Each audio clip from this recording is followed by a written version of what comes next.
पौराणिक कथा के अनुसार एक समय की बात है।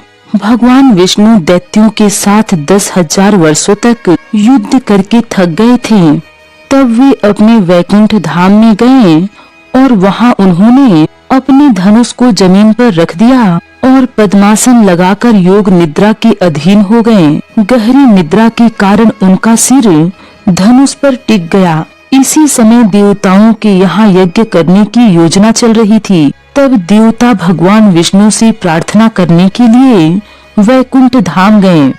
उन्होंने देखा कि भगवान विष्णु योग निद्रा में हैं और यह सोचकर कि सोए हुए को जगाना नहीं चाहिए, वहीं खड़े हो गए। लेकिन बहुत देर के बाद भी भगवान विष्णु की निद्रा नहीं टूटी। तो देवराज इंद्र ने देवताओं से भगवान विष्णु को जगाने के बारे में पूछा। तब सारे देवताओं ने यह सोचकर कि भगवान विष्णु के बिना यज्ञ पूरा नहीं होगा, उन्हें जगाने का निर्णय किया।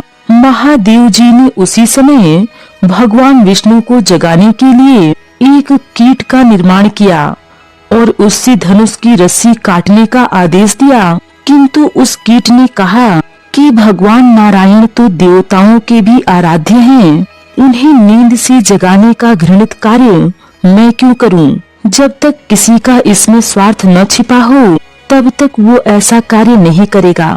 ब्रह्मदेव आप बताइए कि इस घृणित कार्य को करने से मुझे क्या मिलेगा? तब ब्रह्मा जी ने उस कीट के मन की बात जानकर कहा कि यज्ञ करते समय जो हविष्य बाहर गिर जाता है वह आज से तुम्हारा हिस्सा हुआ। यह सुनकर वह कीट धनुष की रस्सी काटने के लिए तैयार हो गया और उसने धनुष की रस्सी काट डाली। जब धनुष की रस्सी कटी तो उससे बहुत ही भयानक शब्द हुआ और चारों ओर अंधकार छा गया। धीरे धीरे जब यह अंधकार छटा तब देवताओं ने देखा कि भगवान विष्णु बिना सिर के ही वहां पर उपस्थित है। उनका सिर मुकुट और कुंडल सहित कहीं जाकर गिर पड़ा था। इससे देवताओं को बहुत बड़ा भय हुआ और वे चिंता में डूब गए कि अब आगे क्या करना चाहिए। देवताओं को इस प्रकार चिंता में डूबे देख ब्रह्मा जी ने कहा, संसार में कोई भी कार्य बिना कारण नहीं होता, इसीलिए हमें भगवती योग माया की आराधना करनी चाहिए। और उन्होंने देह धारण करके वहीं उपस्थित वेदों को आदेश दिया कि वे भगवती दुर्गा की स्तुति करें। तब वेदों ने देवी आदि शक्ति की स्तुति करना आरंभ कर दिया। वेदों की स्तुति सुनकर भगवती पराशक्ति प्रसन्न हो गईं। देवी के प्रसन्न होते ही आकाशवाणी हुई, देवताओं तुम्हें भयभीत होने की आवश्यकता नहीं है। भगवान विष्णु का जो सर कट गया है इसमें दो कारण हैं। पहला तो यह कि एक बार भगवान विष्णु अपनी पत्नी लक्ष्मी जी का मुख देखकर हंस रहे थे। तब लक्ष्मी जी को लगा कि शायद मेरा मुख अब श्री हरि को अच्छा नहीं लगता, इसीलिए यह मुझे देखकर हंस रहे हैं। तब यह सोचकर सात्विक स्वभाव वाली लक्ष्मी देवी को बड़ा क्रोध आया और उनके मुख से निकल गया कि विष्णु तुम बिना सिर वाले हो जाओ। उसी कथन के कारणवश आज विष्णु जी का सर कटा है। इसमें एक और कारण यह है कि हैग्रीव नाम का एक दैत्य मेरी तपस्या करके मुझसे वर प्राप्त कर चुका है कि भगवान हैग्रीव से ही उसकी मृत्यु हो। अब वह दैत्य मेरे वर से अति बलशाली होकर जगत में ब्राह्मणों और साधु जनों को सता रहा है। उसका अंत करना अब अनिवार्य हो गया है, इसीलिए इन्हें है सिर बनाने के लिए ही आज उनका यह सर कटा है। इसके बाद आकाशवाणी हुई, देवताओं में वेदों की स्तुति से अति प्रसन्न हूँ। आप लोगों को चिंता करने की आवश्यकता नहीं है। भगवान विष्णु का जो सर कटा है इसमें यही दो कारण हैं। पहला तो इन्हें एक बार लक्ष्मी जी ने कह दिया था कि बिना सिर के हो जाओ। दूसरा कारण है कि हैग्रीव नाम के दैत्य का अंत करना है। हैग्रीव ने अन्न जल सब त्याग कर 1000 वर्षों तक मेरी तपस्या की थी।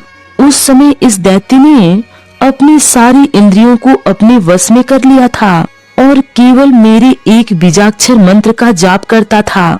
इसने मेरे तामसी रूप के दर्शन पाने के लिए घोर तपस्या की।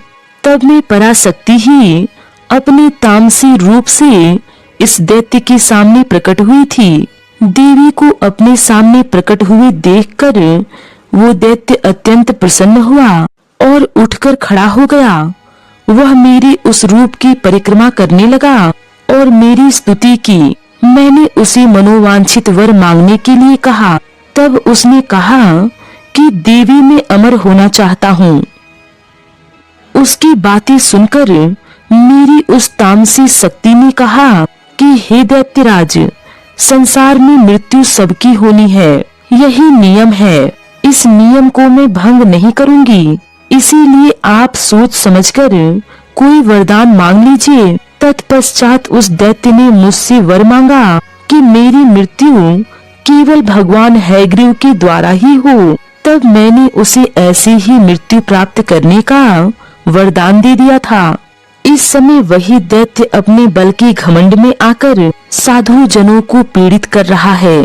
सभी को इस दैत्य की उत्पीड़ना से मुक्त करने के लिए भगवान विष्णु का है सिर होना आवश्यक है, इसीलिए आज इनका सिर कट गया है। पराशक्ति जगदम्बा ने कहा कि हे जगत निर्माता ब्रह्मा जी, आप एक घोड़े का सर काटकर भगवान विष्णु के शरीर पर लगा दीजिए।